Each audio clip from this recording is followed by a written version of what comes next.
Hello! నమస్తే. ప్రస్తుతం మనతో amphi certified and mutual funds distributor అయిన చంద్రశేఖర్ గారున్నారు. వీరితో ఈరోజు కొన్ని విషయాల్ని మనం మాట్లాడదాం.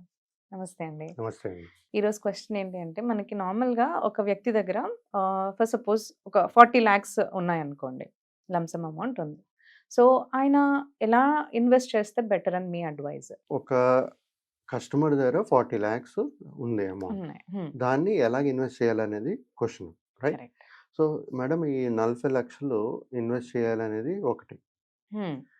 ఇంకోటి తెలియవలసిందేంటంటే, ఆయనకి ఎంత ఏజు, ఎంత రిస్క్ అపెటైట్ తీసుకుంటారనేది మనం చూసుకోవాలి. కరెక్ట్. First thing. అవును. అవును. ఇది చూసుకున్న తర్వాత ఆహ్, సమయం బట్టి ఎంత సమయం ఉందో దాన్ని బట్టి ఈ 40,00,000ని ఎక్కడ ఎలాగ ఇన్వెస్ట్ చేయాలనేది క్వెషన్. క్వెషన్.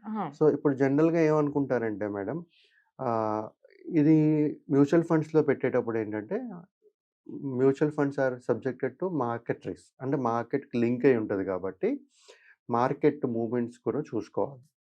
పెరుగుతుందా? హ్మ్. తగ్గుతుందా? మార్కెట్ కండిషన్స్ ఎలాగున్నాయి? ఏంటనేది చూసుకోవాలి. హ్మ్. హ్మ్. సో, ఫర్ ఎగ్జాంపుల్ ఒక 20 ఇయర్స్ చేద్దాం అనుకుంటున్నారనుకోండి. ఓ హ్మ్. 10 ఇయర్స్ చేద్దాం అనుకుంటున్నారనుకోండి. హ్మ్. హ్మ్. ఆల్వేస్ ఒక మార్కెట్ కండిషన్ బావుంది. హ్మ్. పెరుగుతుంది.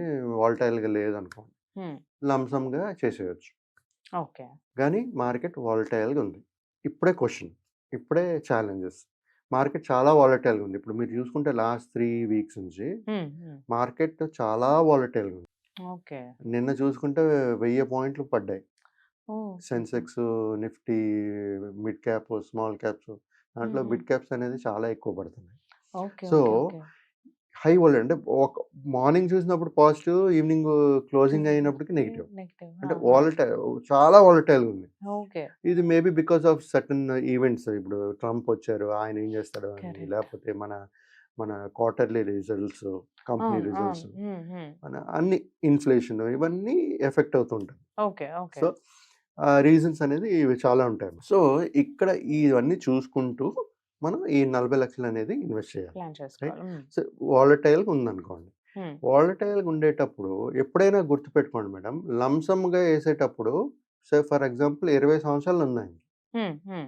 ఏ 40,00,000 అమౌంట్ ఉంది. ఓకే. హ్మ్. నాకు నా 20 సంవత్సరాలకు నాకు డబ్బులు అవసరం లేదు అనేటప్పుడు లంప్ సమ్‌గా ఏసేసుకోవచ్చండి. ఆహా! ఎప్పుడైతే మన ఓకే. డబ్బులు మార్కెట్‌లో ఎక్కువ సమయం ఉంటదో, మనకి రిటర్న్స్ అనేది కూడా రిటర్న్స్ ఎక్కువొస్తాయి ఎక్కువగా కదా! వస్తాయి. యెస్. So, yes. అదే అదే మీరు 40,00,000ని మీరు 20 సంవత్సరాలు ఉంటారని చెప్పి హ్మ్. మీరు ఎస్ఐపి స్టార్ట్ చేశారనుకోండి.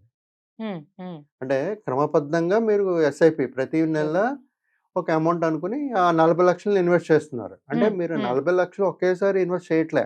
కరెక్ట్. ఆ! కొంత ఇన్వెస్ట్ చేస్తున్నారు. నెక్స్ట్ 20 ఇయర్స్‌కి ఇన్వెస్ట్ చేస్తున్నారు. హ్మ్. హ్మ్. అంటే హ్మ్. 20 ఇయర్స్ వరకు ఇన్వెస్ట్ చేస్తూ ఉంటే మీకు ఇంకా ఓ 10 సంవత్సరాలు వెయిట్ చేయాలి. రైట్? సో, హుహుహుహు. రిటర్న్స్ అనేది మీకు ఎస్ఐపి చేసేటప్పుడు డిలే అవుతుంది. తక్కువొస్తది. తక్కువొస్తుంది. అదే ఓకే. లంప్ సమ్ ఒకేసారి పెట్టేసారనుకోండి మీకు హ్మ్. హ్మ్. డబ్బులెక్కువొస్తాయి. అంటే 20 ఇయర్స్ ఉంది అనుకునేటప్పుడు. ఓకే. హ్మ్. హ్మ్. లేదు లేదు నాకు అంత సమయం లేదు. నాకు షార్ట్ పీరియడ్ అనుకోండి. హ్మ్. షార్ట్ పీరియడ్ అనుకునేటప్పుడు మార్కెట్ వాలటైల్‌గా ఉందనుకోండి. హ్మ్. అలాంటి సిట్యుయేషన్స్‌లో ఈ 40,00,000 అనేది మనం ఏం చేయాలంటే జనరల్‌గా వాలటాలిటీ అనేది 6 మంత్స్, 1 ఇయర్, 1 ½ ఇయర్స్, 2 ఇయర్స్ ఉంటుంది. ఓకే. రైట్? హ్మ్. సో, ఈ ఈ నేను చెప్పేదేంటంటే ఈ కస్టమర్‌కి ఈ 40,00,000లో ఒక పార్ట్ ఆఫ్ ద అమౌంట్ హ్మ్. హ్మ్. ఒక percentage of the amount lump sum ఏసుకోండి. హ్మ్. ఇప్పుడు వాలటైల్‌గా ఉంది గదా! నెక్స్ట్ అవును. 6 మంత్స్, 1 ఇయర్, 1 ½ ఇయర్ ప్రతిరోజు డైలీ సిప్స్ ఉంటాయి, వీక్లీ సిప్స్ ఉంటాయి, క్వార్టర్లీ సిప్స్ ఉంటాయి, మంత్లీ మంత్లీ సిప్స్ సిప్స్. ఉంటాయి. అవును.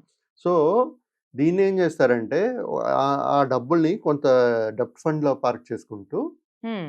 ఎస్‌టిపి చేసుకోండి. ఓకే. Systematic transfer. ఇక్కడ డెబ్ట్ ఫండ్స్ ఏంటంటే మీకు రిస్క్ ఉండదు కాబట్టి హ్మ్. హ్మ్. ఫాల్ ఉండదు. ఇది ఈక్విటీలో పెట్టిన స్టాక్స్ మీకు పడే ఛాన్సెస్ ఉంటాయి.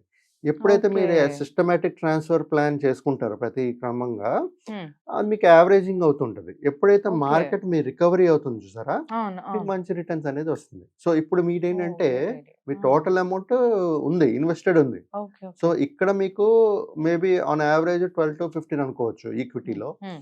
Illustration purpose. అదే మీరు డెబ్ట్ ఫండ్‌లో చూసుకుంటే మీకు మినిమమ్ 6-8, 7, 8%. అవును. ఆన్ అవును. యావరేజ్. హ్మ్. ఇవన్నీ మళ్ళీ సబ్జెక్టెడ్ టు మార్కెట్ రిస్క్. హ్మ్. హ్మ్. మార్కెట్ లింక్ అయి ఉంటది కాబట్టి. సో, ఇలాగ ప్లాన్ చేసుకుంటే ఏమవుతుందంటే, ఈ వాలటాలిటీ మార్కెట్‌ని బీట్ చేయొచ్చు. బీట్ చేయొచ్చు. మంచి రిటర్న్స్ అనేది జనరేట్ చేసుకోవచ్చు in the longer run. Correct. ఇప్పుడు ఇంకో కేస్ సినారియో తీసుకుందాం మేడం. ఈ 40,00,000 ఉంది. హ్మ్.